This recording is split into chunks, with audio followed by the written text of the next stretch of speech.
Então vamos lá, gente. Boa noite. Essa palestra pré-liga aí, né, vamos falar um pouco sobre o livro que estamos em campanha, né, que é a Fé Ortodoxa do São João Damasceno. São 4 livros, que hoje em dia se chamariam capítulos, mas o São João Damasceno vai falar da alma humana no livro 2, né, ou se preferir, capítulo 2, né, para atualizar a nossa divisão atual. O São João Damasceno, ele usa esse livro 2 da Fé Ortodoxa para falar da criação, de Deus como Criador. No livro 1, ele falou sobre a Trindade, no livro 2 está falando sobre a criação. Então ele começa falando dos anjos, na verdade. Ele fala dos anjos, depois fala dos demônios, depois fala do paraíso, da criação do mundo, do paraíso, da queda, e aí ele começa a falar do homem. E aí quando ele vai falando do homem, ele vai falando das faculdades do homem, do que o homem é composto e quais são as suas faculdades. Né? Para mostrar ali, né, a perfeição de Deus.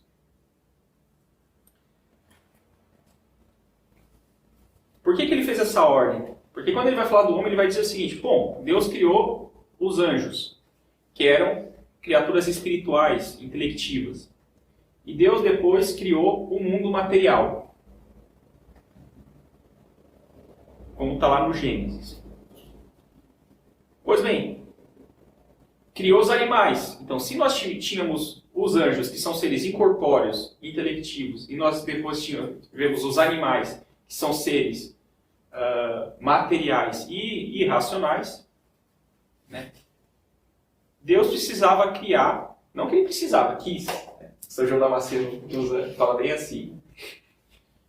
Quis então criar um intermediário. Então ele coloca o homem como intermediário entre a natureza visível e a invisível, né? Entre o mundo material e o mundo espiritual ou angélico.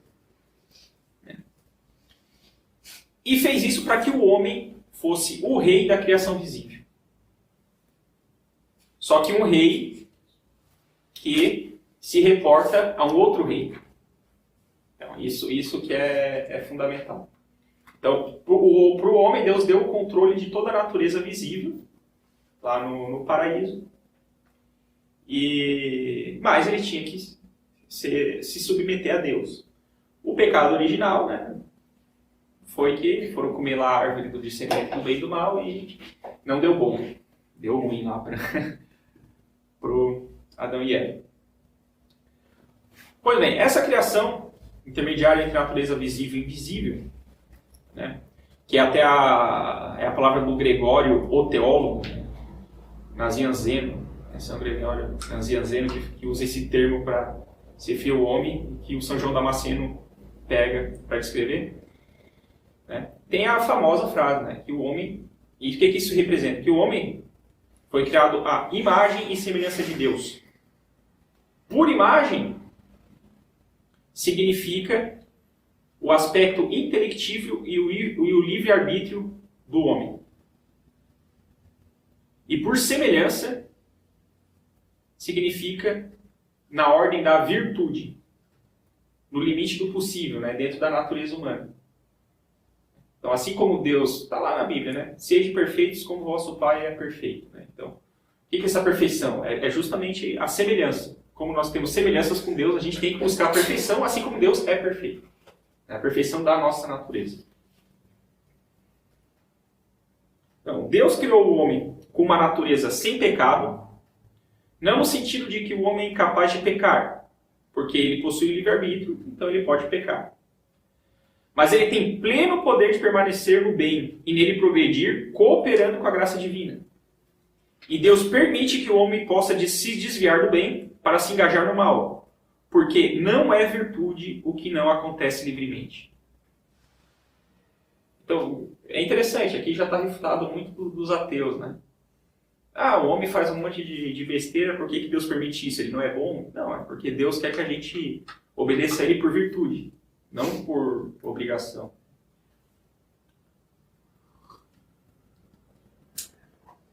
Então, a alma é uma substância viva, simples, incorruptível, cuja natureza própria é racional e intelectiva, que utiliza um corpo organizado ao qual ela dá vida. Hoje em dia a gente diz, ele não diz que a alma é a forma do corpo, mas ele está falando isso com essas palavras. A alma anima o corpo, dando vida, crescimento, sensibilidade e poder gerador. Ela não tem junto de si o intelecto como algo outro, mas como a sua parte mais pura. O que o olho representa para o corpo, o intelecto representa para a alma. Então, essa parte aqui é importantíssima da concepção da alma. Então, temos corpo e alma, beleza. É um composto de corpo e alma, mas é uma substância, não é uma coisa separada. Não podemos cair na visão dualista, que senão a gente começa a cair em heresias. A igreja está cheia de heresias por causa dessa má concepção. Bom, tendo dito isso, São João Damasceno prossegue, então, falando do corpo. E aqui tem uma coisa interessante. Ele diz que o corpo é constituído pelos 4 elementos. E os corpos também, por causa desses 4 elementos, também pelos 4 humores. Veja, essa teoria, com a química e a biologia moderna, principalmente, caducou. A gente já vai ver quais são, que é terra, água, ar e fogo. Ela caducou, mas, do ponto de vista simbólico, ela ainda tem validade. Isso é interessante. Então, se acreditava, então, na época, os antigos acreditavam que seriam esses 4 elementos. A terra, que é seca e fria, e quem tivesse muita terra na composição, teria a bile negra, que é o que se chama um temperamento melancólico. Os humores é o que a gente chama hoje por temperamento. São aquelas certas inclinações que a gente tem por causa da nossa fisionomia biológica. A água, que é fria e úmida, seria a fleuma, que é o temperamento fleumático. O ar, que é quente e úmido, seria o sanguíneo. Continua sanguíneo. E o fogo, que é quente e seco, seria a bile amarela, que é o que a gente conhece por... que daria um humor mais colérico. Outra questão em relação ao homem é que ele possui características dos seres inanimados, os vegetais. Ele não usa o termo vegetal, estou traduzindo aqui, mas os seres inanimados, que é a nutrição, o crescimento e a reprodução. Ele possui as características dos seres animados e sem razão, que é a paixão, hoje a gente entende como emoção, desejo, sensibilidade e movimento conforme o impulso. Movimento conforme impulso é o que a gente chama de movimento motor hoje em dia. Mover o braço, a perna, andar, caminhar, ele coloca também respirar, colocar alimento à boca. Então ele chama isso de movimentos conforme o impulso. Por outro lado, o homem está ligado às naturezas incorpóreas. Porque ele raciocina, concebe, julga cada coisa, busca as virtudes, ama a piedade, que para o São João Damasceno é o ápice das virtudes, porque é uma obediência a Deus. E por conta disso, dessa natureza incorpórea do homem, ele é como se fosse um pequeno mundo dentro do mundo. Então, nós temos um mundo, mas cada homem dentro de si tem um mundo próprio. Uma mesma natureza, mas cada um com um mundo próprio. Então, o que é próprio do corpo? A divisão, que são os membros. A efusão, que são os ciclos orgânicos. Hoje seria a endocrinologia, os hormônios, todo o ciclo de respiração, etc. E a mudança. Mudança, por exemplo, seria se eu estou saudável, se eu estou enfermo, se eu estou triste, se eu estou alegre, seria essas qualidades. Então, esses seriam próprios do corpo. E são próprias a alma, a piedade e o pensamento. São comuns à alma e ao corpo as virtudes, que encontram uma referência na alma na medida em que esta se serve do corpo. Porque, por natureza, isso aí parece que o homem moderno esqueceu, mas São João Damasceno ajuda a relembrar. Por natureza, o racional comanda o irracional. A nossa parte. Que daí a gente vai ver aqui nesse esquemão, como que São João Damasceno vai dividir as faculdades da alma. Mas é óbvio, o racional, que é o que conhece as coisas como elas são, tem que comandar o irracional.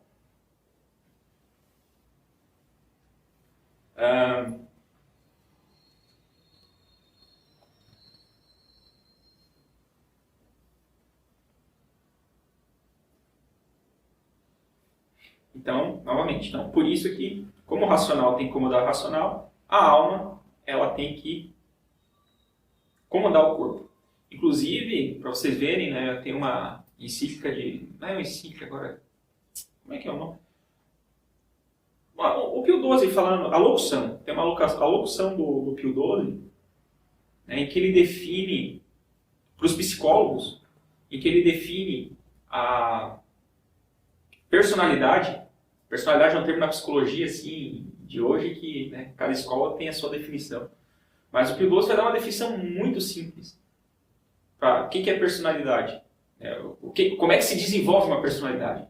Você desenvolve a personalidade quando a alma governa o corpo. É assim que você desenvolve. Ou seja, né, que o racional comande o irracional. Bom, aí começa então mais a parte das faculdades, né? As potencialidades, aquilo que o homem é capaz de fazer. Então, São João Damasceno vai dividir primeiro em duas grandes faculdades, né? Uma observação, né? Eu li recentemente o livro, ele não está assim, isso aqui é um esquema que eu fiz, né? Pode ser que alguém leia e tenha alguma modificação, alguma opinião diferente do que o São João Damasceno fez. Porque o São João Damasceno ele não teve a preocupação de estruturar, ele teve mais a preocupação de descrever as faculdades.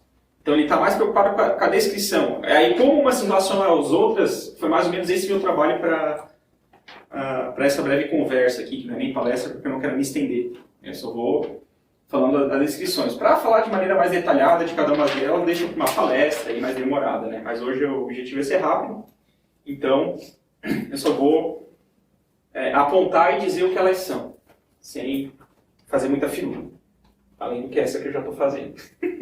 Bom, então ele começa a dividir em duas faculdades, a racional e a irracional. Então veja que ele não vai falar da irracional, é cognitiva e vital, não. Ele só vai falar da vontade mais para o final do capítulo, né? E a mesma coisa do verbo anterior ele só vai falar depois que ele falar dessas. Então a ordem que eu coloquei aqui não é a ordem que está no livro, mas é a maneira que eu, pelo menos, achei mais fácil de entender. Então o que ele vai fazer? Então vamos pela ordem do livro, né? Não, na verdade, eu vou pular as paixões eu só vou pular depois. Eu não vou respeitar a ordem do livro. Por enquanto eu vou respeitar. Ele divide racional e irracional. Duas faculdades. Da irracional, nós temos as faculdades que são dóceis à razão e que são as indóceis à razão. O que significa isso? Significa assim, ó. Se ela é dócil à razão, o que eu quero, eu consigo fazer. Então, eu consigo ter o controle, eu consigo. Porque eu quero. Então, ela é dócil à razão. Agora, quando ela é indócil à razão, é meio que a revelia. Simplesmente acontece. Eu não tenho controle sobre ela, controle direto pelo meu querer, né? A deliberação, o termo que ele usa é a deliberação, não consegue modificar a operação dessa faculdade, porque ela é indócil. E aí, olha só que coisa interessante. Ele coloca como indócil pela razão. Então, ela é indócil porque não é governada pela razão, mas pela natureza, né? Você vai para automático. Vê, faculdade vital, faculdade nutritiva e aumentativa e faculdade reprodutiva. Então, as vitais, a nutritiva, a aumentativa e reprodutiva. Olha só, isso aqui tem uma coisa bem interessante. Vitais tem a ver com os apetites, ou seja, os desejos. Então, o que ele está querendo dizer? Ele está querendo dizer o seguinte: essa é a grande pergunta assim, que eu mesmo me fiz quando eu estava meditando sobre, né, a estrutura do São João Damasceno. Se a vontade, sendo racional, ela seria indócil à razão. Porque, veja, a vontade, a gente vai ver, ela é um apetite pela perfeição da natureza. Então ela entra com uma faculdade vital. São João Damasceno coloca ela como uma faculdade, mas ela é racional, porque ela depende de um desejo racional. O desejo dessa cogitativa racional, da inteligência. Aí fica a pergunta, tá, mas ela é dócil ou indócil à vontade? Na minha opinião, São João Damasceno não deixa claro, isso foi uma coisa que eu lembro. Na minha opinião, é indócil, porque a natureza está dada. Nós não somos kantianos, nós não somos... a gente não acha que nós construímos a realidade através do nosso pensamento. A gente é realista. A gente vê, as coisas existem, e a gente tem que descobrir as coisas como são. A gente não constrói, a gente descobre. Está coberto, a gente descobre. A inteligência está lá e descobre. E uma dessas coisas é a nossa natureza. A nossa natureza é dada. Não interessa o que eu quero ou o que eu deixo de querer. Eu vou continuar sendo homem. Então aqui está refutada a ideologia de gênero, por exemplo. Olha a loucura da nossa... A nossa natureza é indócil à nossa razão. Mesmas coisas os apetites. A gente vai ver que o irascível, o apetite concupiscível, o apetite irascível, eles são dóceis à razão. Por que eles são dóceis à razão? Porque por mais que a gente sofra com eles, a gente pode dar anuência ou não. Essas paixões que a gente sofre. A gente pode concretizar ou não esse desejo alimentado pelas paixões. Mas o ataque delas não depende da razão. A gente sabe, os sentimentos, as emoções, elas simplesmente surgem. Às vezes aí, eu estou muito ansioso, o que eu faço? Não, respira. Porque se eu chegar e dizer, não, eu não quero ficar ansioso, não adianta. Agora, se você está ansioso porque você quer fazer uma besteira, você pode deliberar e não, eu não vou fazer isso que eu estou desejando. Então, do seguinte, do apetite atuando, ele é dócil, mas do apetite em si, como a gente lida com ele, ele é indócil. Entendeu? Então, isso é bem interessante. São João Damasceno também não faz esclarecimento, mas ele toma, isso que eu acho engraçado, ele toma isso como óbvio. Ele toma como óbvio. Bom, outras que não são indóceis, nutritiva. Ou seja, com a nossa nutrição, nosso metabolismo, metabolismo, catabolismo. A gente come e deixa, E se a gente exagera, tem um eno lá, Então. Aí tem a aumentativa, o nosso crescimento. A gente não controla. Eu quero ter 2 metros de altura, eu quero ter 3 metros. Não dá. É indócil a razão. E essa aqui eu até botei um asterisco porque eu vou fazer um comentário sobre ela. Reprodutiva. A reprodutiva. Ela é indócil a razão. Os homens modernos, os pagãos, eles têm uma expressão muito curiosa, que eles dizem assim, gravidez indesejável. Gravidez indesejável, que diabo é isso? A partir do momento que você fez sexo, filho, e houve a concepção, vai ser desenvolvido lá o embrião. Vai se transformar no bebê. Então, é indócil a razão. Tanto é que se a gente não quer, indesejado, o que eles querem é o crime do aborto. Que é um crime gravíssimo. Você vai matar uma vida inocente. Mas a partir do momento que houve a concepção, é indócil a razão. Não, eu desejo estar grávido. Não, agora o desejo não está. Não tem a ver com o nosso querer. Quem governa não é a razão, é a natureza.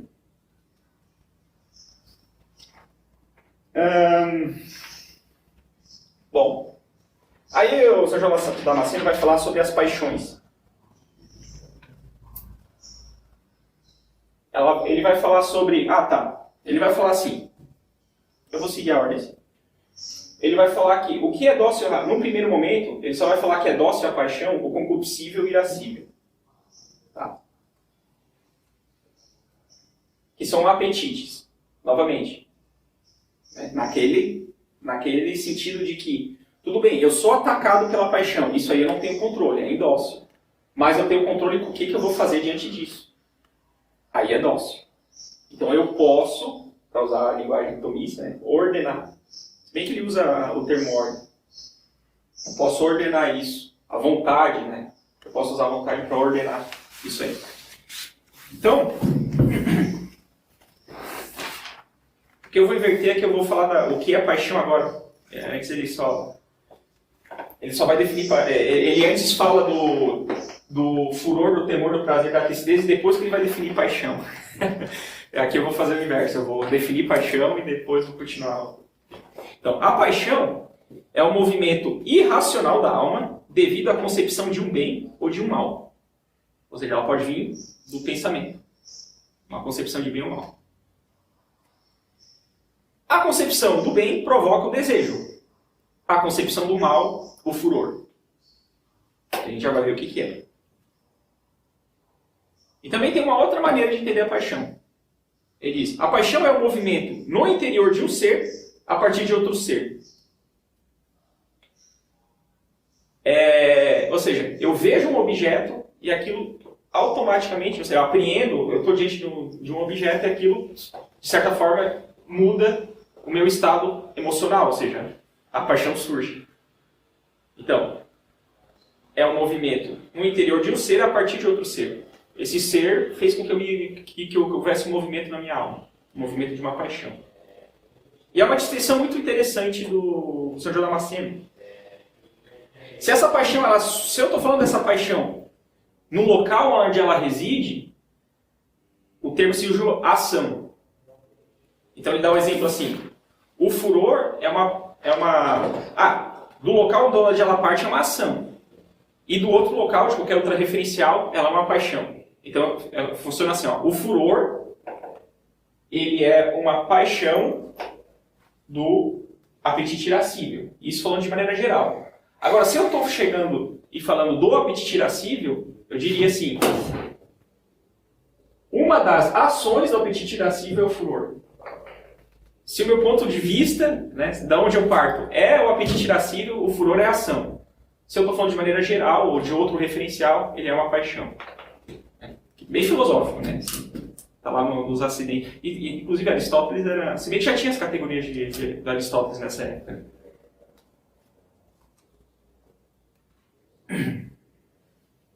Bom,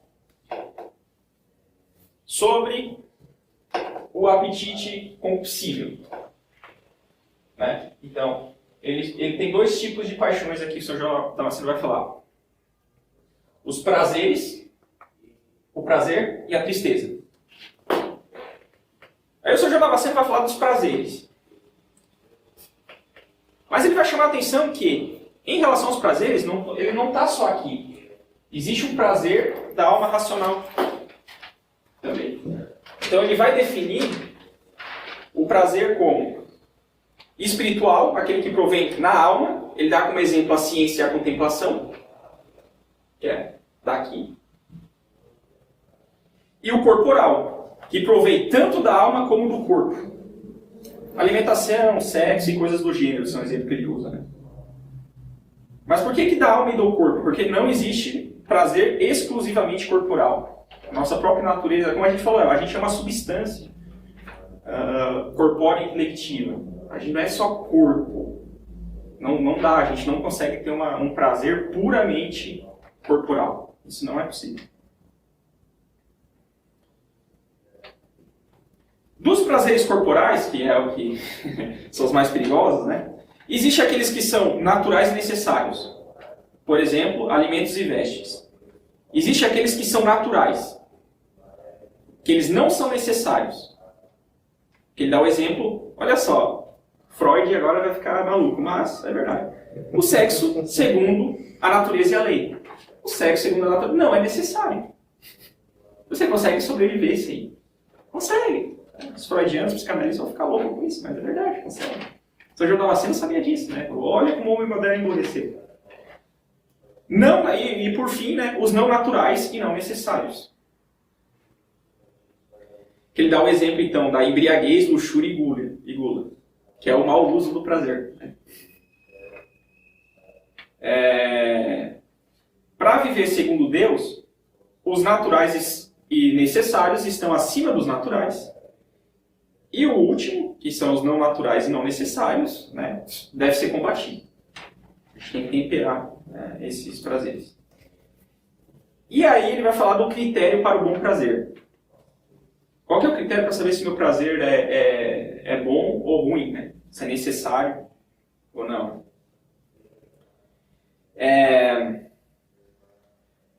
Eles não vêm mesclados de tristeza, nem seguidos de arrependimento.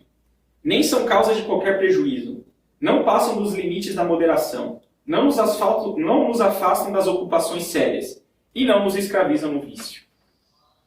Tudo óbvio. Tudo óbvio. Mas é muito comum. A pessoa chega e sente assim, eu sinto que a minha vida não tem sentido, que eu estou jogando tempo fora.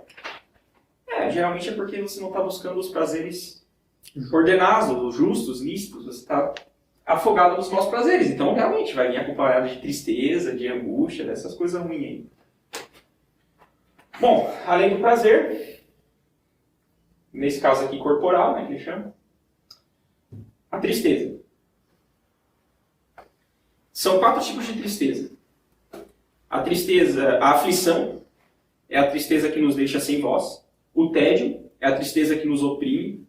A inveja é a tristeza que nos prende diante da prosperidade de outrem. E a pena, tristeza que nos prende diante da infelicidade de alguém. O Drauzio Varela está sabendo bem dessa.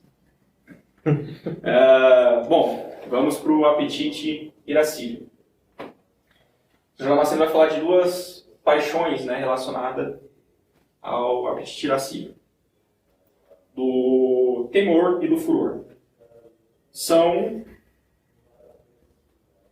5 tipos de temor. Indecisão, temor de agir. Pudor, temor de incorrer em censura, que é uma excelente paixão, diz o São João Damasceno. Os homens modernos precisam relembrar disso. Vergonha, temor de uma ação desonrosa.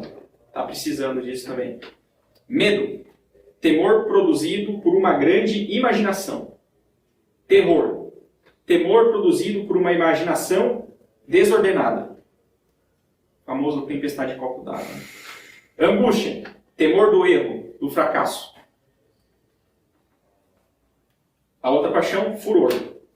São 3. Cólera, início do movimento do furor. Ressentimento, é a cólera que persiste ou um rancor enraizado. Tem ligação, o nome ressentimento tem ligação com a memória. Fica armazenado. Raiva, cólera que espera pela ocasião de se vingar. O nome tem a ver com a obstinação. Então, fica obstinado. Então, o Sr. João Damasceno vai relembrar disso, daí ele vai dar outro nome, né? Ele vai chamar essa faculdade racional aqui também de espiritual, porque implica escolha deliberada. E na escolha deliberada, ele diz que inclui a sensibilidade. A sensibilidade é tudo isso aqui, tá? Não. Tudo isso aqui. O que é dócil à razão. Pois apesar do impulso da paixão, está em nosso poder executar ou não os atos sugeridos. Né? Foi o que eu já falei. Bom, aí vão ter as faculdades cognitivas irracionais. Por que cognitiva? Porque tem a ver com o nosso processo de conhecimento. Aqui, o conhecimento dos objetos sensíveis. Aqui, cognitiva dos objetos inteligíveis. Então, vamos lá.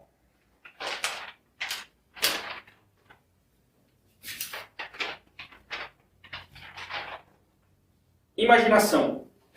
Faculdade racional que armazena objetos sensíveis. A imagem é o que armazena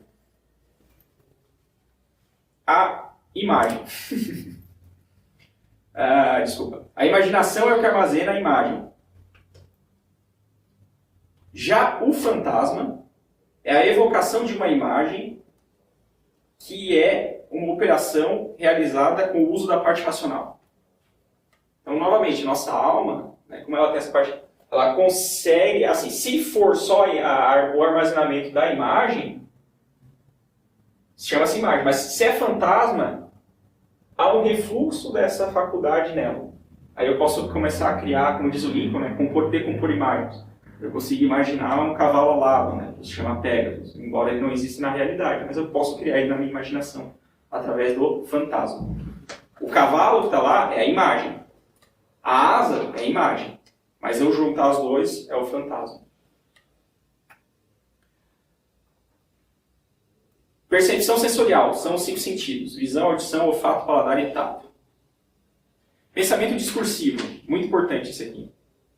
Provém os julgamentos, os consentimentos, o impulso que leva à ação, as aversões em relação a esta e a rejeição à ação, e, em especial, as concepções dos inteligíveis, as virtudes, as ciências, os princípios das artes, as faculdades de deliberar e escolher. Não, mas peraí, parece que tem certas coisas que está falando que está mais na parte racional do que na parte racional. Como é que você explica isso? É simples. Se a gente for traduzir para a psicologia tomista, isso aqui seria a cogitativa. Tem um monte de pensamento discursivo, mas seria a cogitativa. Ela é a ponte. E é aqui que muita gente se engana, muita gente se perde hoje em dia. Vou pegar um exemplo aí. Está tendo um dos aspectos do debate lá dos Olavetes com o Nogueira, lá, o pessoal da turma do Nogueira, está mais ou menos assim. Os Olavetes dão muita atenção à tal da educação do imaginário, né? Então isso quer dizer que eles são muito experimentalistas. Eles dão mais atenção à experiência do que à intelecção. E o pessoal do Olavete critica o pessoal do Nogueira, dizendo assim, não, o Nogueira ele só vive no mundo da abstração, lá, né, das ideias. Eles perderam a noção do mundo concreto. Né? E é mais ou menos esse o ataque, a acusação recíproca. Bom, estudando com o Nogueira, a gnosologia do Nogueira é aristotélica. Tá? E a do Olavo também. Então, tipo assim, os dois reconhecem que existe, né, tanto o mundo das ideias quanto o mundo concreto. O mundo das ideias, as coisas tidas de maneira universal, e o mundo concreto, cada objeto com a sua singularidade. Quem é que faz a ponte? É o pensamento discursivo. Então, eu pego os princípios, digamos, as leis, reconheço aqui, para depois passar para o pensamento discursivo, para assim, o que eu vou fazer de fato. Porque são dois perigos, de fato são dois perigos. Eu ficar só aqui, eu eliminar o mundo racional, eu vou ficar preso às coisas corporais. E eu vou ser burro. Eu vou viver mais ou menos como mais próximo aos animais irracionais. Porque eu estou jogando fora a minha parte superior. Agora, isso aqui também é perigoso. Eu crio meu mundinho ideal, né? E fico perdendo os detalhes da realidade, a riqueza dos detalhes da realidade, para dizer que assim, não é bem assim. Às vezes a ideia é muito boa, mas quando eu vou executar na prática dá errado. Por quê? Não, porque a realidade tem pode ter um monte de entraves e dificuldades que o meu ideal não estava conseguindo enxergar. Que eu só fui perceber quando eu fui botar a mão na massa. Quem já tentou fazer uma receita pela primeira vez? Por que a receita do bolo não dá pela primeira vez? A ideia da receita está lá, você consegue imaginar colocando as coisas e tal, está lá a ideia. Mas daí você vai executar, né? Por que acontece isso? Porque geralmente as receitas não trazem os pulos do gato. Você tem que descobrir, né, o pulo do gato na hora. Então, isso aqui é importantíssimo. Ela é a ponte. Né? Do singular para o processo de intelecção, a gente vai ver, se chega ao verbo interior. Mas desse verbo interior, desse verbo proterido, na hora de eu agir, eu tenho que passar aqui de novo para atuar de maneira coerente e sensata, equilibrada. Que é a famosa virtude da prudência. Essa é a virtude da prudência. Mas o São João Damasceno não fala isso. Bom, continuando. Memória. Bem interessante, já adianto. Diferentemente da psicologia tomista, o São João Damasceno não faz a distinção de memória sensível e memória espiritual. Ele coloca tudo mais ou menos na mesma coisa. Então ele vai falar.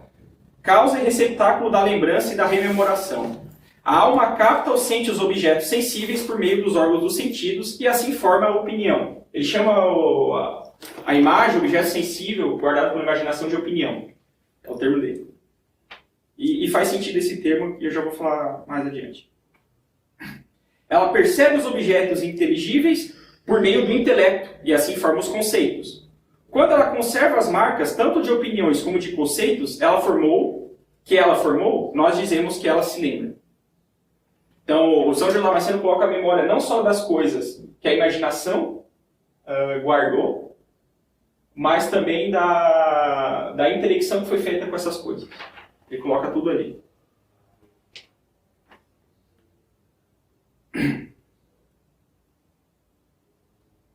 Então, sentidos captam os objetos sensíveis pela sensação, a imaginação guarda esses objetos e envia para a inteligência e o raciocínio. Eles acolhem e julgam o objeto e, por fim, transmitem a memória. Então, aquilo que eu aprendi vai para a memória. Bom, faculdades cognitivas racionais. Agora, saímos daqui, vamos para cá. Então, verbo interior é o movimento da alma que se produz na parte racional sem nenhum som distinto. Por este motivo, às vezes, desenvolvemos dentro de nós, silenciosamente, todo um discurso. Quem faz oração meditativa sabe muito bem o que é isso. Verbo proferido. Trata-se do verbo emitido pela língua e pela boca. É o mensageiro do pensamento. Então, daqui, eu faço aqui, que é o discurso racional, né? Verbo proferido. E, por fim, a faculdade vital racional, que é a vontade. Faculdade apetitiva daquilo que está em conformidade com a sua natureza. Porque a alma humana deseja sua própria plenitude natural de ser. No caso da vontade, tal desejo é racional, fruto da inteligência. Então, aqui eu vou desejar o que é bom para mim segundo a nossa natureza, a natureza humana, a natureza do homem. É um desejo racional. E a gente sabe, né? Às vezes o desejo irracional, né, que ataca esses apetites aqui, não condiz com esse desejo ali. A gente tem um conflito interior. Né? Mas faz parte. Bom, isonologia aí, né? Gnose. Como teoria do conhecimento, não é gnosticismo, né? Que aqui eu vou ser, né, gnosologia, aqui eu vou ser gnóstico, e aqui eu vou ser ação humana, aqui eu vou ser liberal por causa do Mises, né, que tem um livro chamado Ação Humana. Bom, como é que o Sr. Gilmar Macedo explica isso? Ó? As informações da sensibilidade são armazenadas na imaginação. A partir dela nasce a opinião, que é aquela impressão mais superficial que a gente tem sobre as coisas. Né? Então, quando a gente vê... Por isso que eu gosto desse... O que é a opinião? É o conhecimento mais superficial que a gente tem. E tem gente que dá muito valor para isso, nos dias de hoje. Ah, você me respeite porque é a minha opinião. Né? A tua opinião é o teu saber. Né? O saber é muito mais, infinitamente mais importante que a mera opinião. Continuando. Diante da opinião, se faz naturalmente a pergunta, tá, isso aqui, né? E isso o homem moderno não faz. É verdadeiro ou falso? O homem moderno, ele para aqui na opinião, pronto, tá ótimo. Mas, tá, peraí, essa é a minha opinião, ela é verdadeira ou é falsa? Aquilo que foi julgado, ou seja, eu tenho uma opinião, assim, não, essa opinião não, é verdadeira, me parece que é verdadeira. Dá para investir nela. Então, se ela foi julgada e definida como verdadeiro, se chama intelecto. Veja, aí aqui, se a gente for fazer a comparação com a psicologia atomista, seria chamado intenção. E aqui, abstração. Né? A Sr. Macedo chama de intelecto e chama de intelecção. Então, eu ganho uma primeira noção da opinião. Ou seja, eu já começo a ver a relação desses objetos da imaginação, de como eles se relacionam com as outras coisas, mas ainda do ponto de vista sensível. Eu ainda não tenho uma teoria sobre isso, mas do ponto de vista sensível. Essas coisas se relacionam, consigo perceber isso, eu adquiro essa noção. Ele chama essa noção de intelecto. Bom, do intelecto se realiza a intelecção. Aí vem para cá. Com a intelecção, que é aplicada a um objeto, se chama concepção. Na psicologia atomista, conceito. Né? Concepção. Então, o que é a concepção? É o famoso o que a coisa é.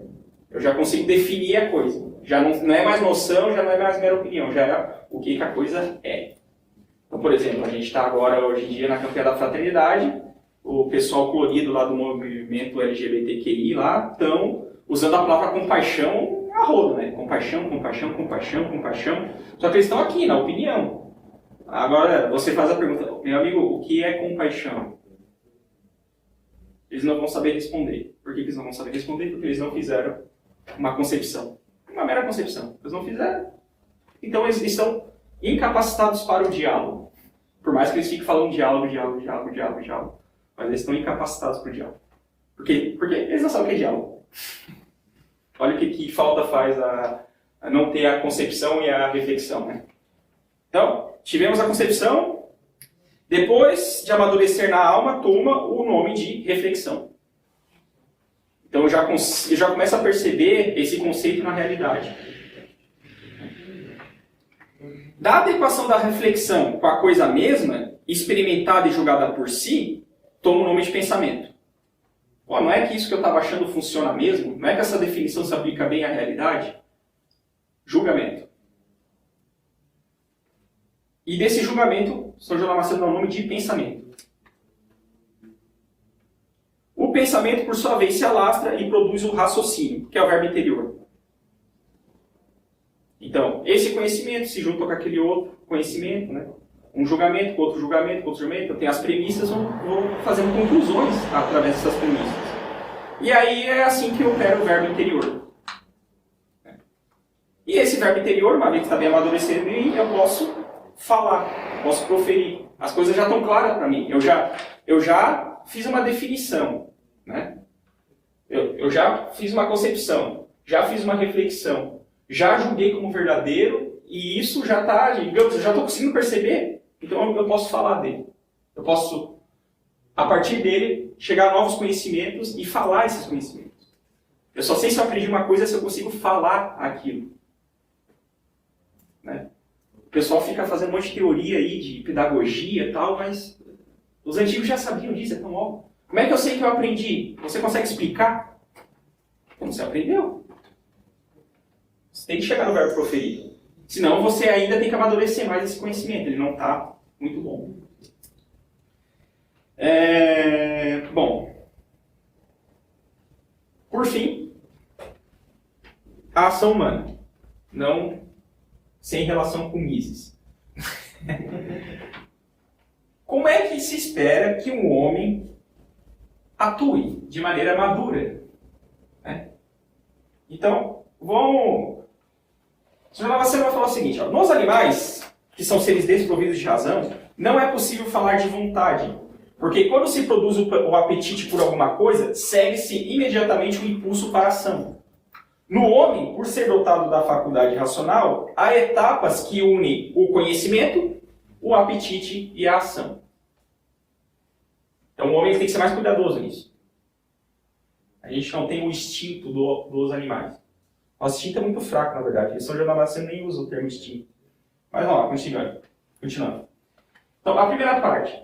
Intenção. Apetite é um desejo racional da inteligência, hein? Racional por algum objeto, visando o fim. É o famoso aonde eu quero chegar. Segue-se disso. Pesquisa ou exame. O objeto da intenção depende ou não de nós? Pergunta de 1 milhão. Tem muita gente que sofre de ansiedade porque simplesmente não faz essa pergunta. O que eu desejo e aonde eu quero chegar, isso depende ou não de mim? Não depende de mim. Então por que tu está se estressando com isso se não depende de ti? Depende de mim. Ou pelo menos uma parte depende de mim. Projeto ou deliberação, terceira parte. Se depende de nós fazer, deliberamos se cabe ou não se envolver com esse determinado assunto. Ou seja, eu vou ver os meios de alcançar aquele fim que eu desejo. Aqui no Instituto Santo Atanásio é a parte que a gente mais toma cuidado, que é essa. Não, ó, a ideia é boa, o negócio é bom, mas como é que a gente vai chegar lá? Vamos deliberar. Julgamento. Bom, geralmente a gente não acha um meio só, tem várias maneiras de se chegar ao fim. Por exemplo, qual é o fim nosso? Conversão das almas. Bom, beleza, como é que eu vou converter as almas? Apontando uma arma na cabeça do cara, se converta? É um meio, né? É um meio. Né? Não sei se é o melhor meio, né? É o meio, né? Não, eu vou ensinar. Quem sabe ele tomando apreço, né, o amor pelo conhecimento, ele naturalmente não, né? Porque a graça atua, né? Mas, né, naturalmente, vai chegando a fé e vai se deixar ser amado por Deus. Veja, e é aqui que muita gente se perde hoje em dia nas discussões da internet. O pessoal tá lá, eles acham que o julgamento que o cara fez, pronto, acabou. Eu julguei que é esse e acabou. Já encerrou. Ou seja, a soberba, o orgulho. Porque eu julguei assim, esse é o melhor.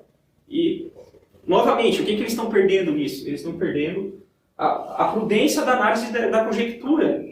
De usar aqui esse pensamento discursivo. Beleza, eu estou lá nas ideias, mas vamos para o concreto agora. Do concreto, eu chego para o universal e o universal tem que voltar para o concreto. Para ter uma ação humana. Claro, o pessoal está se perdendo nisso. Bom, fiz o julgamento. Né? O que é? Desses meios, quais são os melhores? Né? Então eu faço uma... Aí vem uma resolução. É uma afeição que segue o julgamento. E aqui tem um detalhe que o São João Damasceno vai falar. Se não houver afeição, não se pode chamar de resolução. Porque nem sempre vai seguir um afeto do meu julgamento. Então pula para a próxima, que é livre escolha ou conclusão. Então, eu já escolhi os melhores meios. Então, diante de dois elementos dados, ou poucos, né? E escolher e eleger um em preferência ao outro. Eu vou ter que escolher. Tá, mas esses são bons. Qual que eu vou escolher? Eu tenho que escolher. Isso é a livre escolha ou a conclusão. Disso, aí segue o que a gente tem que fazer. O impulso, começar a agir. Então, opa, vamos fazer os preparativos para agir. Vamos embora. Então, os preparativos para agir já é agir. Mas aí o São João Damasceno vai distinguir a ação, que é esse preparativo para o agir, né, que já é o agir, da execução. Aí na execução, vamos lá para tentar executar esse meio para chegar nesse fim. E depois da execução, né, que é quando eu chego lá no fim, é que o apetite se apazigua. Conseguimos. Né? Nós estamos organizando aqui a segunda Liga Cristo Rei. Muita deliberação, muita escolha. Algumas aí ainda está para decidir até hoje e tal. Estamos agindo e tal. Quando é que a gente vai ficar tranquilo? Quando chegar lá no domingo, acabou a liga, não deu nenhum problema, tal, a gente vai... missão cumprida. Uma mera missão parcial do Instituto, né? Tem muitos outros projetos aí para tocar. Mas veja, são muitos passos. O pessoal quer, ou o pessoal fica pulando, ou o pessoal para aqui, ó, no julgamento. O pessoal acha que só porque fez uma escolha, deu, acabou. Não, ainda tem mais outras coisas. Às vezes parece uma boa ideia, eu vou executar, ela não é. O que eu faço? Pô, eu recuo. Muito simples. Muito simples. Mas o homem moderno, como ele não reflete muito sobre essas faculdades, ele não... Assim, a gente não é educado para esse tipo de realidade. Essa que é a verdade. A gente não é educado a agir como gente. A verdade é essa, a gente tem uma deseducação. Então, da minha palestra seria isso. Não sei se alguém tem alguma dúvida aí.